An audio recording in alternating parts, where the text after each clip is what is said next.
Today, I'm going to show you several easy recipe ideas for dinner. All of us ask the same question probably every day. What's for dinner? What are we going to eat?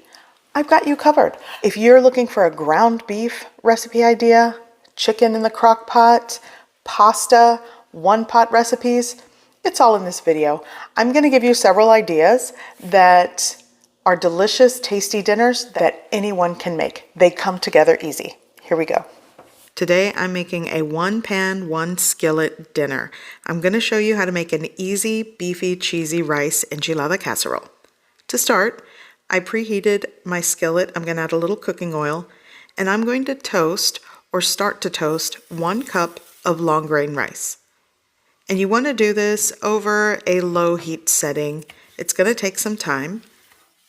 For this recipe, I will be using 1 pound of lean ground beef. This is like a 90-10 meat to fat ratio. I'm also going to be using around 6 ounces of shredded mild cheddar cheese. Use the cheese of your choice. And I'm going to be seasoning this with a variety of seasonings and spices. Here I have bouillon powder. I have some smoked paprika going in. This is a garlic, salt, and pepper blend. Some ground cumin. I'll also add onion powder. Here I have 2 cups of water, and I'm also going to be using an easy canned enchilada sauce. I'm going to try this brand today. So now I'm going to cook and brown the ground beef. And you might be wondering, how is this all going to play out with raw rice and raw beef on one side? Just trust the process. It's all going to work out fine. And this type of meal is especially convenient for people who don't have access to a kitchen, are cooking just with one electric skillet, so trust me, you can just put it all in the pan. But I am going to keep the rice sort of together, season the ground beef, cook it, break it apart, and eventually I am going to mix it all, but I want to give the ground beef a head start before I start mixing it. Now I'm going to add 1 tablespoon of this chicken tomato flavored bouillon powder.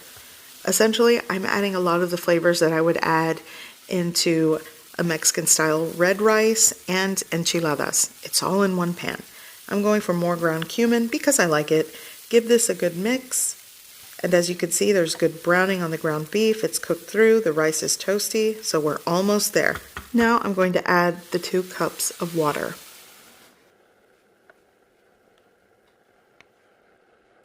So what I'm going to do is cook this with the lid on, just like you would rice. And I'm going to time this entire cooking process for about 15 minutes, but 3 minutes before I am going to lift the lid and I'm going to add the enchilada sauce. Okay, so this has been cooking for about 12 to 13 minutes. And I know, typically I tell you when you're cooking the rice, do not lift the lid, but this is a little different. Okay, so I'm going to give this a mix, just kind of mix things around. And at this point, the rice is essentially almost cooked. Okay. So you'll want to mix that around and kind of pat it again together into the pan.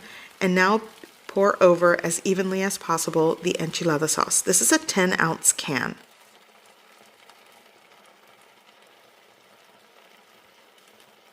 By the way, you can also use homemade enchilada sauce if you know how to make your own. I have several recipes on that. Okay, cheese goes on top. And I have this on a low heat setting, by the way.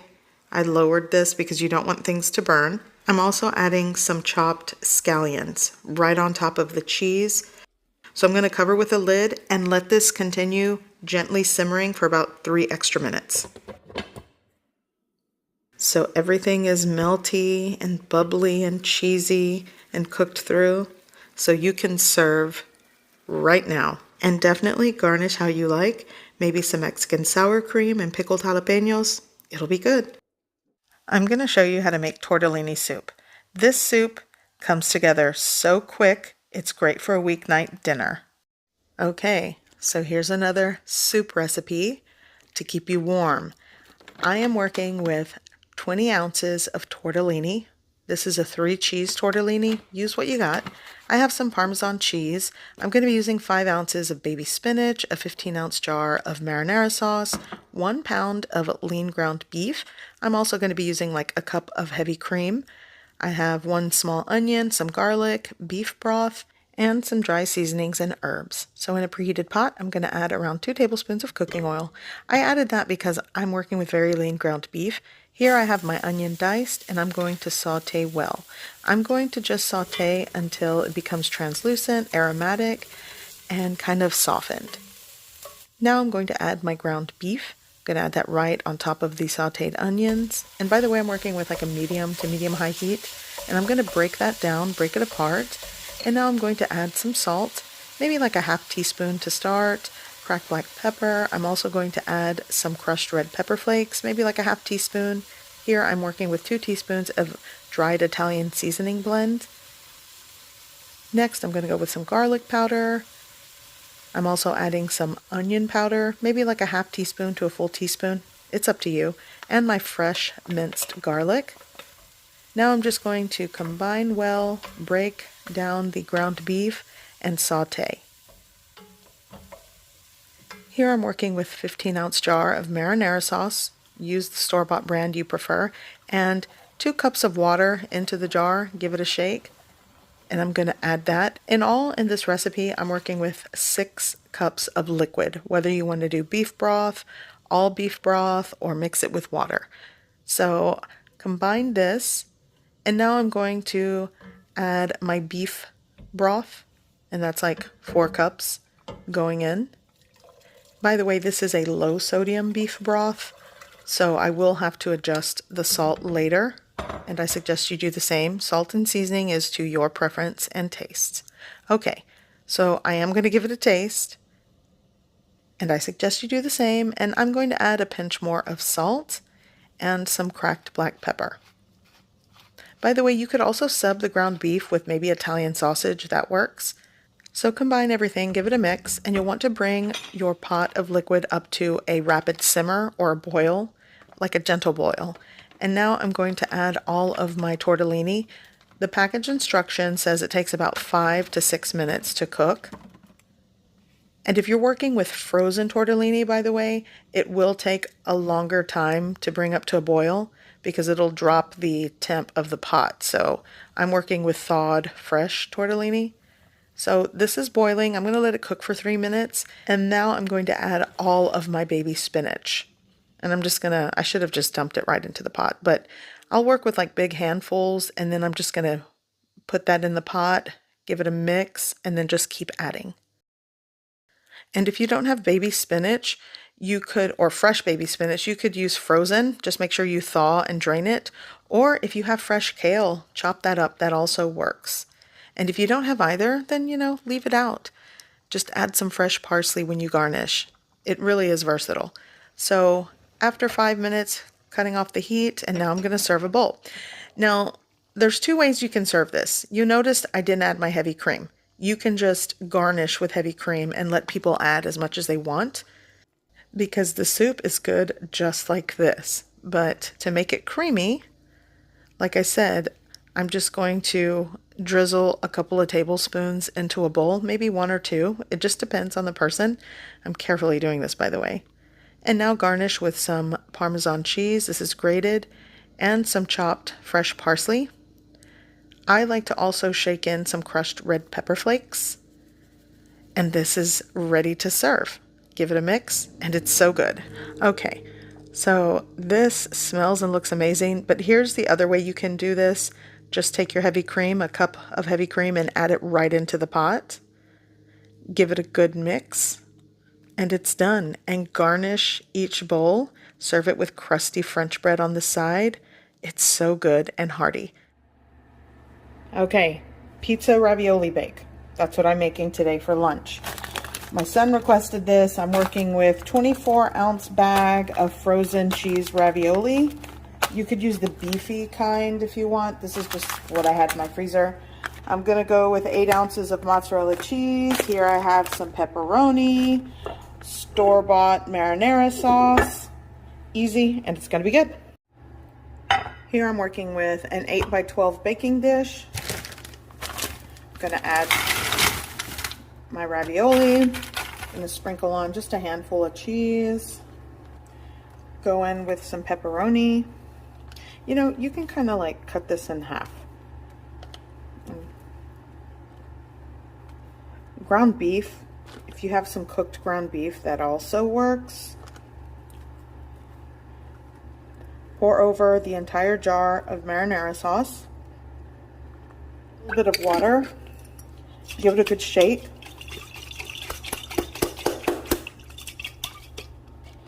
I don't even think I added a quarter of a cup of water, but just pour that over.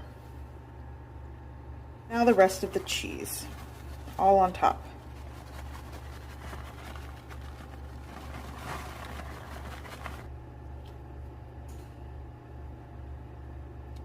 You'll want to make sure your oven is preheated to 400 degrees Fahrenheit. And I'm baking this uncovered until everything is golden brown and bubbly. Okay, going into my oven. Okay, so I baked this uncovered at 400 degrees Fahrenheit for about 30 to 35 minutes. So it's ready. Okay, there it is. Ravioli bake pizza, pizza ravioli bake, ravioli pizza bake, I don't know. But that was really easy to put together. And you know, this is lunch. I'm going to garnish with a little bit of parsley. You can garnish how you like, a little bit of Parmesan, it all works, and it's so good. And the best part, it's so easy to make. So if you guys enjoyed this video, be sure to give it a thumbs up, share, like, subscribe, and I sure do appreciate it. So this recipe came together quick, it's easy, it's all in one pan, and it's perfect for a weeknight dinner. Today, I'm being lazy. But that's not going to stop me from making one of the best slow cooker fall off the bone chicken dinners. With creamy mashed potatoes, I use a mashed potato hack and roasted asparagus. Look at this, the perfect bite for a lazy day. To start, I'm working with thawed, rinsed chicken drumsticks or chicken legs, and they're going into a 6-quart crock pot. So I'm going to season with some Montreal chicken seasoning. Here I also have some onion powder, salt-free lemon pepper. I'm just going to add the rest of that bottle into 2 tablespoons of all-purpose flour. And I'm also going to be using some original all-purpose blend. It's like a seasonal salt. Here's garlic powder and smoked paprika. Season your chicken how you like. Eyeball it. I do. I'm also going to be adding chicken bouillon powder into the mix.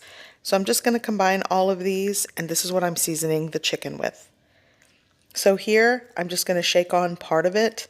I have my hand gloved because I kind of want to mix it in. You probably could do this in a bowl to make life easier, but you know, I like to make things hard on myself. Okay, so just going to sort of coat the chicken as best as I can, give that a mix. And then I'm just going to shake in the rest. Actually, I'm going to remove this glove. Carefully kind of put it inside out. There we go. And now I'm going to shake on the rest of the seasonings. Season how you like. You actually do not have to use any of these seasonings. You can use any rub or seasonings you prefer. This is just an easy recipe for slow cooker drumsticks. It's so simple.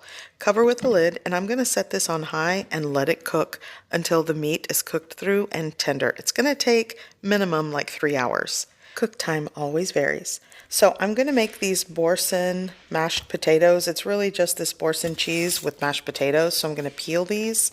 You could use gold potatoes. I like russet. I find that russet potatoes, when you're mashing potatoes, just gives a creamier, velvetier texture. On a side note, I am not a professional chef or cook. So if you disagree that the russet potato is a superior potato in mashed potatoes, I probably would say you are correct. You might know more than me. This is just what I prefer.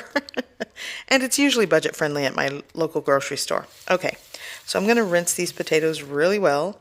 I'm using definitely over 1.5 pounds of russet potatoes, maybe 2 pounds. And I'm just going to chop these into chunks, place them in my pot. And I'm going to cover this with maybe like 1/3 to 1/2 inch of water over the potatoes. Now I'm going to add 1 tablespoon of chicken bouillon powder.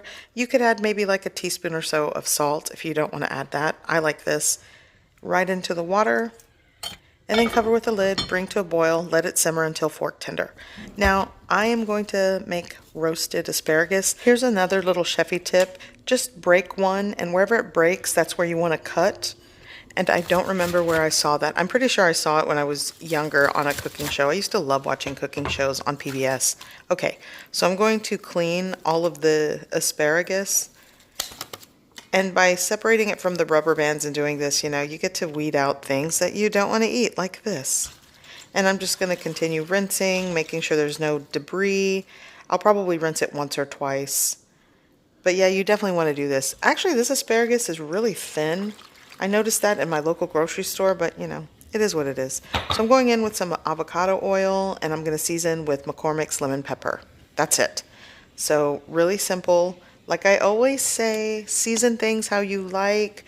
If all you have is salt and pepper in your pantry, you know, do that. That works. You know, I understand that people, when they are cooking, they don't have this like extensive, plentiful, bountiful pantries to work with. I get it. So salt and pepper works. Okay, so let's just spread this into a single layer on a baking sheet with parchment paper, and I'm going to roast these at around 425 for maybe 10 minutes or so. It's not going to take long because these are really thin. Okay, crockpot chicken is basically done. This took 3.5 hours on high. It also depends if your chicken is going in cold. If it's super cold, it will definitely take a longer time to cook through. So my mashed potatoes should be done. I'm using a chopstick. Fork tender works. No resistance on the chopstick, so these are cooked through and tender. I'm going to strain out all the boiling liquid, but I will leave around ½ cup in the pot for flavor. I'm going to unwrap this Boursin cheese and just put it right into the potatoes. Honestly, this idea is on their website. I remember this was like a mashed potato hack not too long ago. I'm adding hot milk. I put the milk into the microwave. That just helps to keep things warm as you're mashing these. And just combine everything together with the milk, the Boursin cheese. You can add salt and pepper to taste, and those are the mashed potatoes. I don't know, they are really good, and adding the chicken bouillon powder to the boiling liquid really does add great flavor. I know people like to boil potatoes in chicken stock or chicken broth. That also works. By the way, if you are new here, welcome to my channel, Simply Mama Cooks, where you can find easy recipes, subpar recipe video edits, and personal stories you didn't ask for. Welcome. Okay, mashed potatoes done. So my asparagus is done at this point. It did not take very long at a 425-degree Fahrenheit oven. Simply seasoned with a lemon pepper seasoning. That's it. These are done. So asparagus, delicious. Mashed potatoes are creamy and flavorful. And these are tender, fall off the bone chicken drumsticks. Okay, so I'm going to plate dinner because everyone is hungry. And I can't wait to dig into this comforting, cozy meal. Look at this. And check this out. The sauce at the bottom of the slow cooker thickened because of the all-purpose flour and the seasoning that I kind of shook onto the chicken. Okay, we're going right over because it's so flavorful. And this is dinner. Very simple, very easy. I'm going to keep this in rotation because it's so good. So if you love fried fish baskets and you're trying to save money instead of eating out, I'm going to give you more bang for your buck. Today, I'm going to show you how to make easy fried catfish basket at home. This is going to be good. So to start, I'm working with 2.5 pounds of catfish fillets. Here, I'm working with store-bought seasoned fish fry.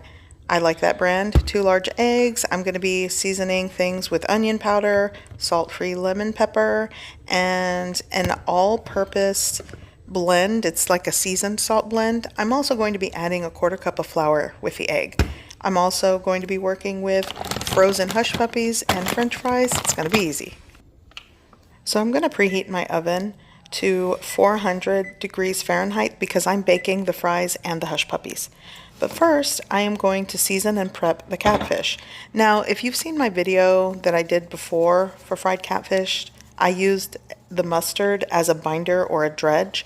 Today, I'm going to do something different for those of you that just want a different variation for fried catfish. So I'm going to season it with all of my seasonings and spices. I suggest you do the same. It really is up to you. I'm going in with the onion powder, salt-free lemon pepper, and seasoned salt. And I'm just going to flip it over and kind of repeat that process to just make sure everything is seasoned well.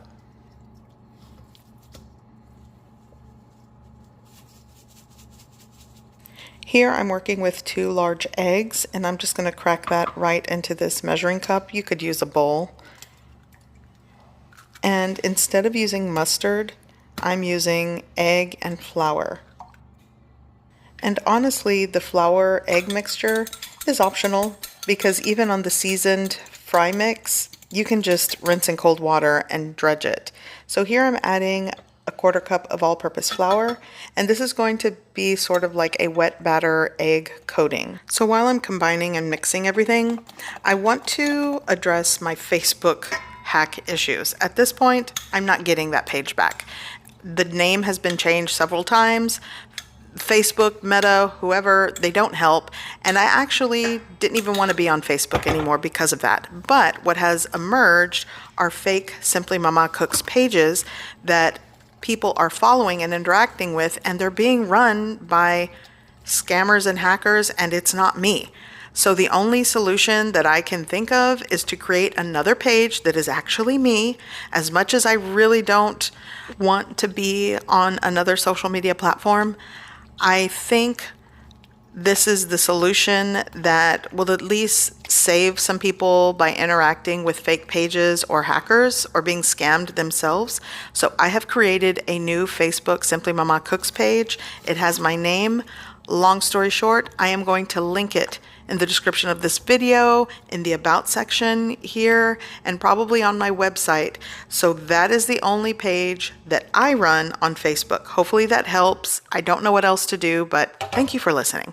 Okay, so on a baking sheet with parchment paper, I'm just going to pour out all of these shoestring fries and spread them out into a single layer.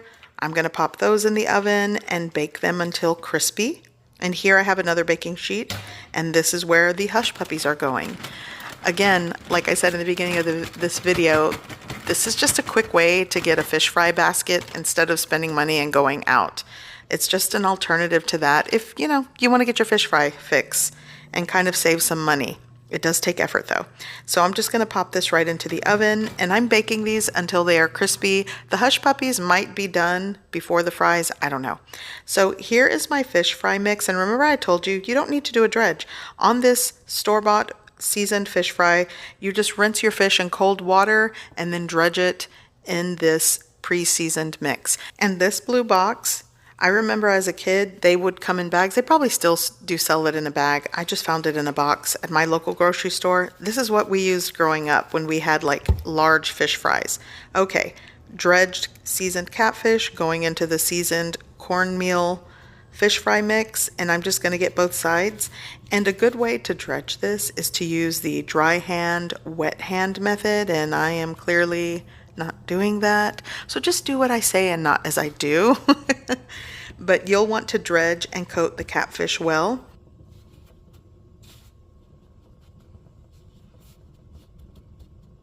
And now that it is completely dredged, I'm going to put it right into my preheated fry oil. A good fry temp is around 350 degrees Fahrenheit. And I just repeat the process. And this is just simple. It's a simple way to make fried catfish. There are so many dredges and seasonings and methods. This is what I'm doing today to get dinner on the table. My son actually wanted fried fish, like a fried fish basket from this local place, but it's kind of pricey.